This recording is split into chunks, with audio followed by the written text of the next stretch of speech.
I propose to set up an IIT in Karnataka, upgrade the Indian School of Mines Dhanbad to a full IIT. I propose to set up a postgraduate institute of horticulture research in Amritsar. IIMs will be set up in Jammu and Kashmir and Andhra Pradesh.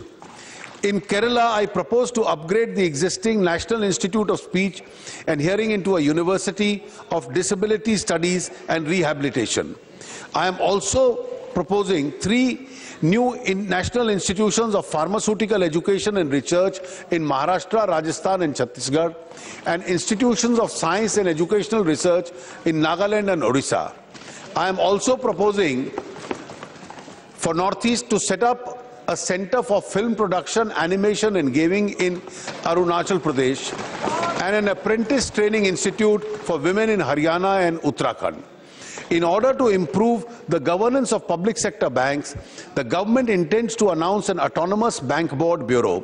The bureau will search and select heads of public sector banks and help them in developing differentiated strategies of capital raising plans through innovative financial methods and instruments. This would be an interim step toward establishing a holding and an investment company for banks. Madam, I would like to inform the House that we are making good progress on Digital India. The National Optical Fiber Network of 7.5 lakh kilometers, networking 2.5 lakh villages, is being further speeded up by allowing willing states to undertake its execution on reimbursement of cost as determined by the Department of Telecommunication. Andhra Pradesh is the first state to have opted for this manner of implementation. As members are aware, in making a recommendation, the Finance Commission has not distinguished between special category and other states. Moreover, both Bihar and West Bengal are going to be amongst the biggest beneficiaries of the recommendations of the Finance Commission. Yet, eastern states have to be given an opportunity to grow faster. This is what the Prime Minister reiterated even yesterday, that East needs an extra boost. I therefore propose to give similar special assistance to Bihar and West Bengal as has been provided in the case by the Government of India, as has been provided in the case of Andhra Pradesh. As regards Andhra Pradesh and Telangana, the government is committed to comply with all legal commitments to these states at the time of reorganization. In spite of large devolution of states to the states, which implies reduced fiscal space for the centre, in the same proportion, we are committed to the welfare of the poor and neo-middle class. Keeping this in mind, adequate provision is being made for schemes for the poor and disadvantaged.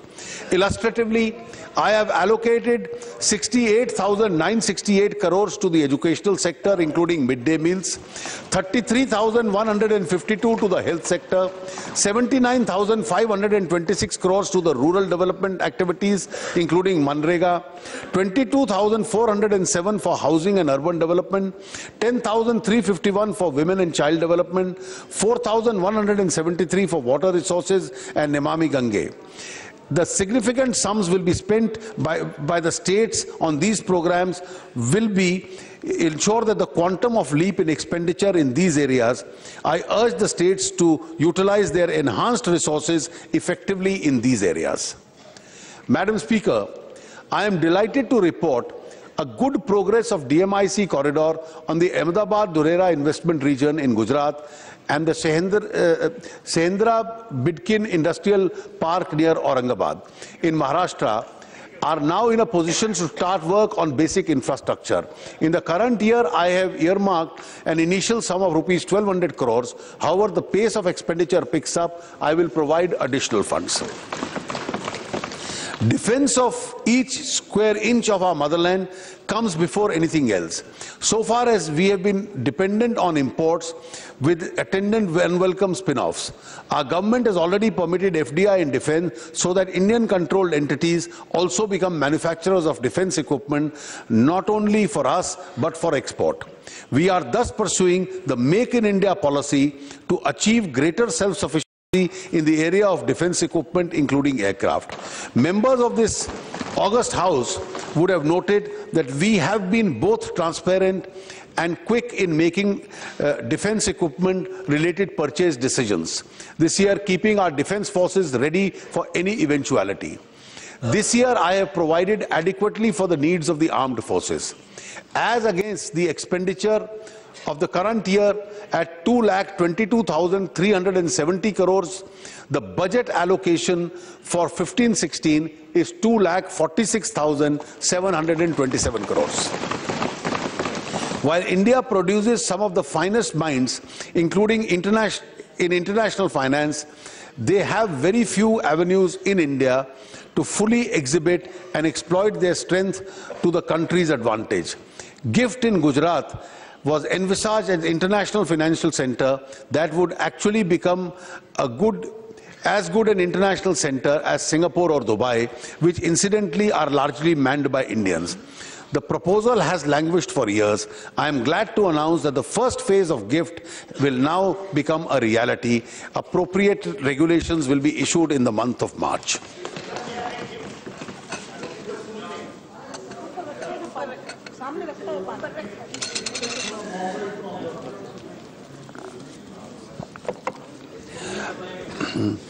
For the resolution of commercial disputes, the government proposes to set up exclusive commercial divisions in various high courts in India based on the recommendations of the 253rd report of the Law Commission.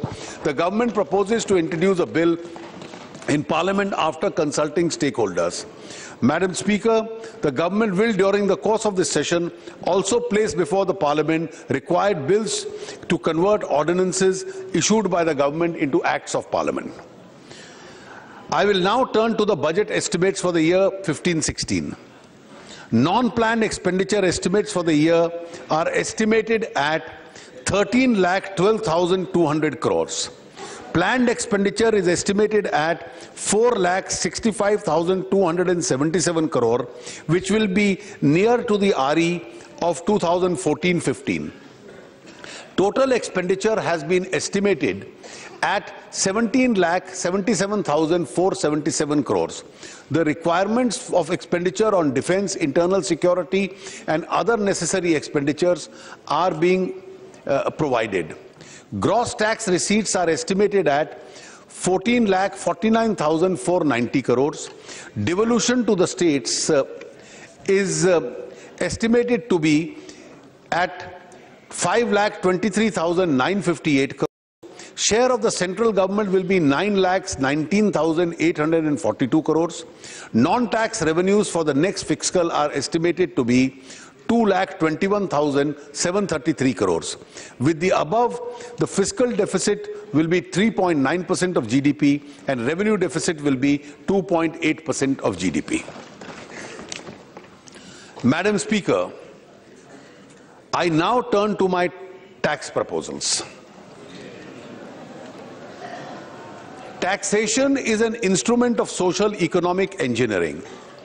Tax collections help the government to provide education, healthcare, housing, and other basic facilities to the people to improve their quality of life and to address the problems of poverty, unemployment, and slow development. To achieve these objectives, it is our endeavor in the last 9 months to foster a stable taxation policy, a non-adversarial tax administration. A very important dimension to our tax administration is the fight against the scourge of black money. A number of measures have already been taken in this direction. I propose to do much more. We need to revive growth and investment to ensure that more jobs are created for our youth and benefits of development reach millions of our people. We need to enable tax policy for this. I have already introduced a bill to amend the Constitution of India for goods and services tax in the last session of this August House. GST is expected to play a transformative role in the way of our economy functions. It will add buoyancy to our economy by developing a common Indian market and reducing the cascading effect of the cost of goods and services. We are moving on various fronts to implement GST from next year. We need to match this transformative piece of legislation in indirect taxation and transformative measures in direct taxation. The basic rate of corporate tax in India is 30%. It is higher than the rates prevalent in other major Asian countries, making our domestic industry uncompetitive. Moreover, the effective collection of corporate tax is only 23%. We lose out on both counts. We are considered as having a high corporate tax regime, but we do not get that tax due to excessive exemptions. A regime of exemptions has led to pressure groups, litigations, and loss of revenue. It has also given room for avoidable discretion. I therefore propose to reduce the rate of corporate tax for 30% to 25% over the next 4 years. This will lead to higher level of investment, higher level of growth, and more jobs. This process of reduction has to be necessarily accompanied by rationalization and removal of various kinds of exemptions and incentives for corporate taxpayers, which incidentally account for a large number of tax disputes. I wanted to start the phased reduction of corporate tax and the phased elimination of exemptions right away. But I thought it would be appropriate to give advance notice of these changes, which will start from next financial year onwards. Our stated policy is to avoid surprises and instability in tax policy. Exemption to individual taxpayers will, however, continue since they facilitate savings and get transferred to investment and economic growth. While finalizing my tax proposals, I have adopted certain broad themes, which include measures to curb black money, job creation through revival of growth and investment and promotion of domestic manufacturing and Make in India, minimum government and maximum governance to improve the case of doing business, benefits to middle-class taxpayers, improving the quality of life and robust health through Swachh Bharat initiatives, standalone proposals to maximize benefits to the economy. Madam Speaker, the first and foremost pillar of my tax proposals is to effectively deal with the problem of black money, which eats into the vitals of our economy and society. The problem of poverty and inequity cannot be eliminated unless generation of black money and its concealment is dealt with effectively and forcefully. In the last 9 months, several measures have been initiated in this direction. A major breakthrough was achieved in October 2014 when a delegation of the Revenue Department visited Switzerland and Swiss authorities agreed to provide information in respect of cases independently investigated by Income Tax Department, confirm the genuineness of bank accounts and provide non-banking information, provide such information in a time-bound manner, commence talks with India for automatic exchange of information between the two countries at its earliest. Investigation into cases of undisclosed foreign assets has been accorded the highest priority, resulting in detection of substantial amounts of unreported income. For strengthening collection of information from various sources domestically, a new structure is being put in place which includes electronic filing of statements by reporting entities. This will ensure seamless integration of data and more effective enforcement. Tracking down black money and bringing wealth back to wealth which legitimately belongs to this country is our abiding commitment. Recognizing the limitations under existing legislation, we have taken a considered decision to enact a comprehensive new law on black money to deal with monies which are stashed abroad. To this intent, I propose to introduce the bill in the current session of Parliament. With your permission, Madam Speaker, I would like to give some highlights and key features of the proposed bill. Concealment of income and asset and evasion of tax in relation to a foreign asset will be prosecutable with punishment of rigorous imprisonment up to 10 years. This offence will be made non-compoundable. The offender will not be permitted to approach the Settlement Commission. Penalty for such concealment of income and assets will be at the rate of 300% of the tax shall be levied. Non-filing of return or filing of return with inadequate disclosures of foreign asset will be liable for prosecution and punishment of rigorous imprisonment up to 7 years. Income in relation to undisclosed foreign asset or undisclosed income from any asset will be taxable at the maximum marginal rate. Exemption or deduction which may otherwise be applicable in such cases shall not be allowed.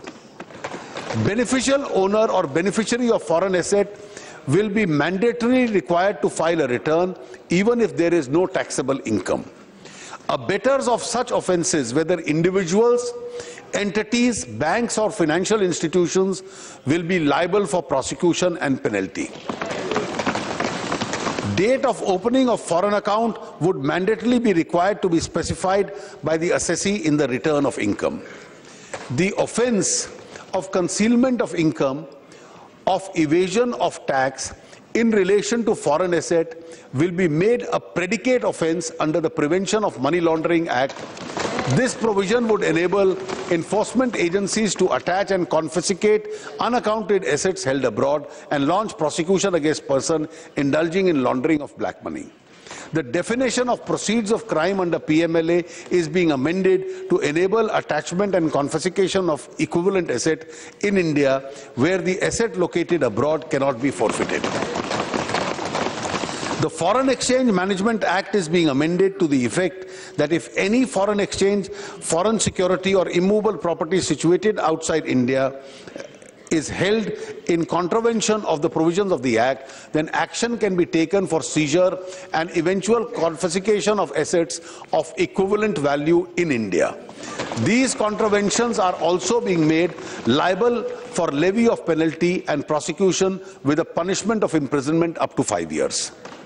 With regard to curbing domestic black money, a new and more comprehensive bill, Benami Transaction Prohibition Bill, will be introduced in the current session of Parliament.